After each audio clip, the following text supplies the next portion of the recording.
తెలంగాణ రాష్ట్ర వ్యాప్తంగా చూసుకున్నట్లయితే ఈ డెలివరీ యాప్స్‌కి అలాగే ఈ రవాణా యాప్స్ ఏవైతే ఆన్‌లైన్ ఉన్నాయో వీటి ద్వారా వర్క్ చేసే కార్మికులందరూ కూడా ఎంతో మంది ఉన్నారనే చెప్పుకోవాలి. అయితే దాదాపుగా వాళ్ళందరూ కూడా గత కొన్ని రోజులుగా ఈ వేతనాల విషయంలో అలాగే కనీస బేస్ ఫేర్ విషయంలో వాళ్ళు తీవ్రమైన ఇబ్బందులకి లోనవుతున్నారు. ఈ విషయంలోనే నిన్న సోమవారం నాడు ఈ సిఐటియు కార్యాలయంలో ముషీరాబాద్ కార్యాలయంలో అయితే వాళ్ళు ఒక ప్రెస్ మీట్ కూడా పెట్టుకోవడం జరిగింది. ఖచ్చితంగా వీటన్ని అంశాలపైన ఒక నిరవధిక సమ్మెకు అంశం కూడా లేవనెత్తడం జరిగింది. అయితే కార్మికులకి కనీస వేతనాలు, వాళ్ళ రక్షణ కావచ్చు, ఈ యాప్స్ ఏవైతే ఉన్నాయో వాళ్ళు కనీస బేస్ ఫేర్ కూడా ఇవ్వకుండా కార్మికుల్ని ఇబ్బంది పడుతున్నారు అనే ఉద్దేశంతో వీళ్ళందరూ కూడా ఈరోజు తెల్లవారుజామున 6 గంటల నుంచి కూడా సాయంత్రం 6 గంటల వరకు కూడా 12 గంటల పాటు సమ్మెనైతే ప్రకటించడం జరిగింది. దీంతో ఈ ర్యాపిడో సేవలు కావచ్చు, అలాగే ఊబర్, స్విగ్గీ, జొమాటో, బ్లింకిట్, అలాగే జిప్టో ఇలా రవాణా అలాగే డెలివరీ యాప్ సేవలు ఏవైతే ఉన్నాయో ఇవన్నీ కూడా 12 గంటల పాటు కూడా నిలిచిపోయే అవకాశం ఉంది.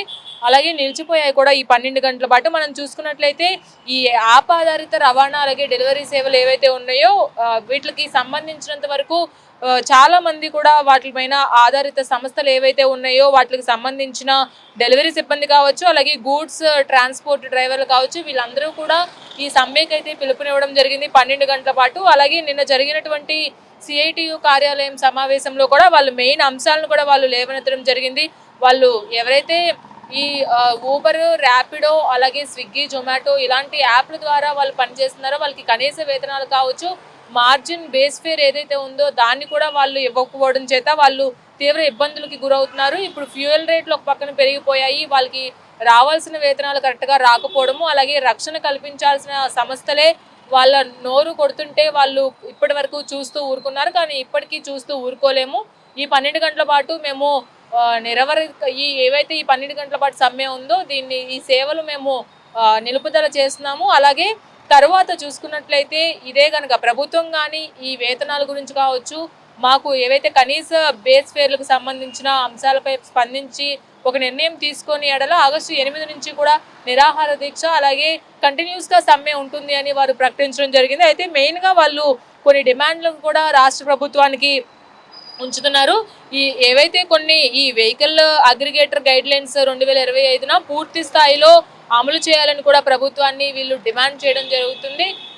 వాళ్ళ కనీస వేతనాలు అలాగే గిగ్ అండ్ ప్లాట్ఫామ్ వర్కర్స్ రూల్స్ను వెంటనే అమలు చేయడం, అలాగే కార్మిక సంక్షేమ బోర్డు ఏర్పాటు చేయడము, అలాగే గిగ్ కార్మికులకు సంక్షేమ పథకాలు అమలు చేయడం అనే అంశాలపై వాళ్ళు డిమాండ్ చేయడం జరిగింది. దాంతో పాటుగా గత కొన్ని రోజులుగా ఈ ర్యాపిడో డ్రైవర్లు కావచ్చు, ఊబర్ డ్రైవర్లు కావచ్చు, వీళ్ళకు ఇస్తున్న మార్జిన్ రేటు అలాగే ఈ కనీస బేస్ ఫేర్ ఏదైతే ఉందో అది చాలా వాళ్ళకి నష్టం కలిగిస్తుంది.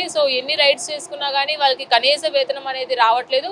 ప్రత్యేకించి ఈ గిగ్ వర్కర్లు ఎవరైతే ఉన్నారో సంస్థల తరపు నుంచి కొంత ఒత్తిడి కూడా ఎదుర్కొంటున్న పరిస్థితి అయితే ఉంది.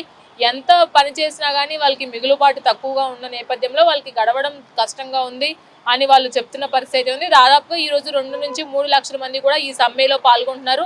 ఈ ముషీరాబాద్ సిఐటియు కార్యాలయం వద్ద స్టార్ట్ అవుతున్న ఈ సమ్మె కాస్త దూరం వాళ్ళు సమ్మెగా కూడా వాళ్ళు ర్యాలీగా కూడా వెళ్ళనున్నట్లుగా తెలుస్తుంది. అలాగే దీనికి పలు కీలకమైన కార్మిక సంఘాలు కూడా వాళ్ళు మద్దతు తెలుపుతున్నారు. ఎందుకంటే కార్మికులకి ఖచ్చితంగా కనీస వేతనం అనేది రావాలి అని కూడా వాళ్ళు చెప్తున్న పరిస్థితి. అయితే హైదరాబాద్ లాంటి మహానగరంలో ఈ రవాణా సేవలకు సంబంధించి ఈ యాప్లు ఏవైతే ఉన్నాయో ఊబర్ కావచ్చు, ర్యాపిడో కావచ్చు, అలాగే ఈ ఓలా కావచ్చు, వీటికి సంబంధించిన డిమాండ్ అనేది ఎక్కువగా ఉంటుంది. కానీ వాటి కోసం కష్టపడుతున్న కార్మికులు ఎవరైతే ఉన్నారో డ్రైవర్స్కి వాళ్ళకి ఈ బేస్ ఫేర్ అనేది చాలా తక్కువగా ఉంటుంది. ఇప్పుడు ఈ పెట్రోల్ పెరిగిన నేపథ్యంలో కూడా వాళ్ళకి కనీసం కూడా మిగలటం లేదు. పెట్రోల్ రేట్లు అయితే అమాంతం పెరిగిపోతున్నాయి, రైడ్స్ ఎక్కువగా ఉంటున్నాయి. అలాగే ఎలక్ట్రిక్ వాహనాల మీద వెళ్ళే వాళ్ళు ఉన్నప్పటికీ కూడా వాళ్ళకు కూడా కనీస వేతనాలు రావట్లేదని వాళ్ళు వాపోతున్న పరిస్థితి అయితే ఉంది.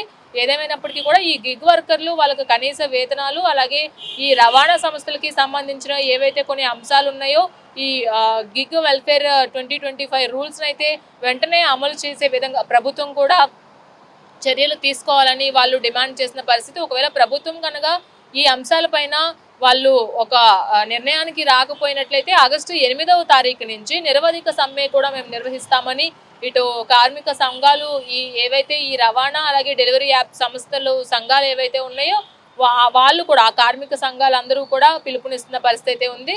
అలాగే మెయిన్గా మనం చూసుకున్నట్లయితే ఒక ర్యాపిడో డ్రైవర్ కావచ్చు, ఓలా డ్రైవర్లు చూసుకోవచ్చు. బయట ఆటోలు మనం మాట్లాడుకున్నట్లయితే ఒక కనీస రేట్ అనేది ఉంటుంది. ఆ కనీస రేటుకి ఇంకా తక్కువగా ఈ ఆన్లైన్ యాప్స్లో దొరుకుతున్నందువలన ఎక్కువగా యువత కావచ్చు, సాఫ్ట్వేర్ ఎంప్లాయీస్ కావచ్చు, నిత్యం ఉద్యోగాలకు వెళ్ళే వాళ్ళు కావచ్చు, ఈ ర్యాపిడో సేవల్ని అలాగే ఓలా ఊబర్ సేవల్ని వాళ్ళు వినియోగించుకుంటారు కాబట్టి సో కస్టమర్స్కి మంచి సేవలు అందించే నేపథ్యంలో మధ్యలో కార్మికుల్ని సంస్థ ఇబ్బంది పెడుతుంది, వాళ్ళకి కనీస వేతనాలు కూడా ఇవ్వట్లేదు అనేది ఇప్పుడు కార్మికులు అలాగే కార్మిక సంఘాలు చెప్తున్న పరిస్థితి. ఏదేమైనప్పటికీ కూడా ఈ గిగ్ వర్కర్లు ఇప్పుడు ఈ రోజు 12 గంటల పాటు చేస్తున్న ఈ సమ్మెతో ఖచ్చితంగా ప్రభుత్వం స్పందించే తీరాలి అని వాళ్ళు కోరుకుంటున్నారు. అలాగే వారి డిమాండ్లు కనీస డిమాండ్లు కాబట్టి వీటిపైన ఆ డిమాండ్లను తీర్చే అవకాశం కూడా ప్రభుత్వం వాళ్ళు తీసుకుంటారు, వాళ్ళు ఒక నిర్ణయానికి వస్తారు అని వాళ్ళు చెప్తున్న పరిస్థితి అయితే ఉంది.